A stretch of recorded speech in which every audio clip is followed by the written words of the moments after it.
ndongo daara yoo xamante ne des fois da ngay tasante ak ñoom di wax ak ñoom duñu dégg exactement làkk bi nga leen làkk mën nañu nekk ay Pël Fuuta mën nañu nekk ay Malien mën nañu nekk beneen xeet. fii de responsabilité boobu loo ñu ci wax.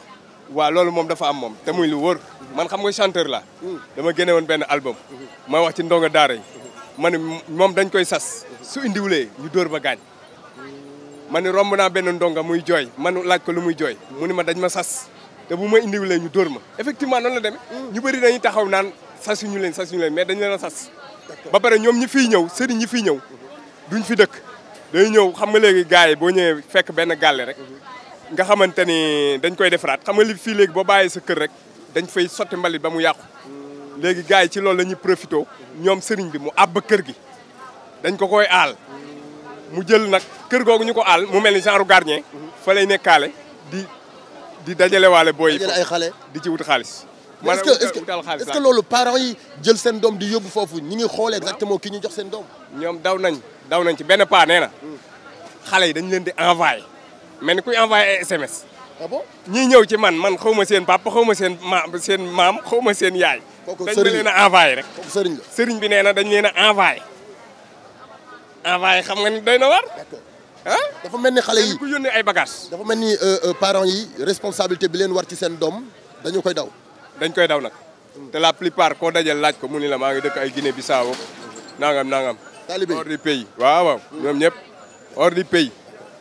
waaw te parfois ñu dóor leen dóor yu métti man gis naa ci koo xam ne keroog ba ma ne ko waa su fii nii loos fii nii lu ko dagg mu ne ma ñëpp dañoo dugg man ma doon dem di seetaani Barça ak Real ñu dóor ko ci dóor ba dagg fii non day na waar quoi parents yi tamit war nañoo xoolaat ñoom mu ngi mel ni comme li kooku waxoon rek dañ ma yónnee ku yónnee ay bagages sax xanaa bu yeggee nga def coup de téléphone ne ana bagage yi ndax egg na. d'accord est-ce que du gouvernement bi am na taxawaay bu mu ci war a taxawee képp ku samp daara yor fa ay ndongo ñu xool sa dundin xool sa comportement ak taalibe yi xool exactement est-ce que mën nga leen jàngal est-ce que mën nga leen yor. effectivement noonu la demee loolu moo taxoon nag wax dëgg yàlla bi président Macky Sall ñëwee ak li mu fi def Sénégal émergent bi moo waraloon mu jéem a ñëw jéem a xool affaire yi nuñ ko encadré mais affaire yi fii nii xam nga parfois affaire yi dañ koy xaw a politiser ba nga xamante ni dafay doy waar. mais loolu c'est normal il faudrait que ñoom ñu am benn taxawaay bu ñu ci taxawee c'est-à-dire dem ci këru daara yi xool exactement est-ce que ñii dañoo jug ngir jàngale wala dañoo jug ngir def ci seen poche. effectivement noonu la demee mais nag problème bi mooy Sénégal fii moom affaire bi après da dul am suivi quoi. corruption bi moo bari. waaw kay noonu lay demee mais bu njëkk bi nii moom commencement bi day jaar yoon mais après rek xam nga rek mooy loolu. mais yàgg nañu ko xeex. parce que yàgg nañu fi dégg ay problème mu talibé mais boobu ba léegi déggaguñ dara. waaw problème bi nag mooy buñ ko laalee rek dafa am ñu nekk ci kaw ñoo xamante ni ñoom it yor seen lu mel ni genre fédération. boo laalee rek ñu jóg waaw Sénégal l'islam lay xeex. loolu du xeex l'islam dafa am lu ñuy xeex li ñuy xeex mooy fuite de responsabilité bi gars yi jël daw dégagé wu ñëw jël sa doom rek sànni ko noonu rek à l'air libre mu nekk ci àll bi nekk enfant de la rue loolu la ñuy xeex mais xeexuñu boo waxee ñu ne droit de l'homme dañuy xeex l'islam dañuy xeex alxuraan xeexuñu loolu.